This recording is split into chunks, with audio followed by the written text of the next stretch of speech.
দেখতে পাইনি। টাকা কোত্থেকে আসবে? টাকার সোর্স তো জনগণ। এটা তো আমাদের কারো টাকা না, জনগণের ট্যাক্সের টাকায় দেশ চলে।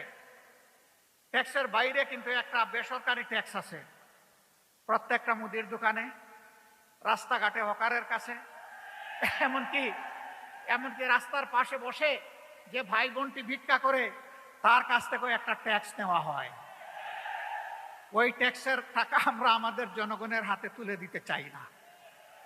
না শুধু তাই না, ওই ট্যাক্স বন্ধ করে দেওয়া হবে ইনশাআল্লাহ।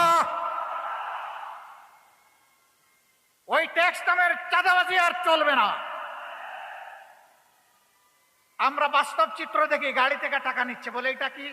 বলে এটা রাজনৈতিক ইজারা।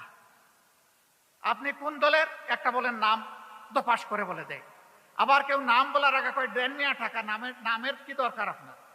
যে আমি কারে টাকা দিচ্ছি এটা আমার জানতে হবে না? বাপটা এমন যে আজকে জানার দরকার নাই, হাসরের দিন জানবেন। সম্মানিত ভাইরা, আমরা ঘোষণা করেছি চাঁদা আমরা নিব না এবং চাঁদা কাউকে নিতে দিব না ইনশাআল্লাহ।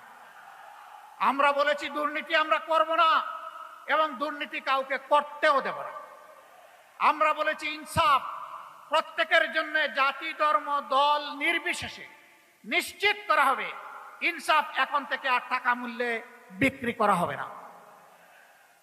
সেই বাংলাদেশটাই আমরা গড়তে চাচ্ছি, যেই বাংলাদেশ হবে শিশুর, যেই বাংলাদেশ হবে তরুণ তরুণীর, যেই বাংলাদেশ হবে যুবক যুবতীর, যেই বাংলাদেশ হবে একজন মুসলমানের, একজন হিন্দুর, একজন বৌদ্ধর,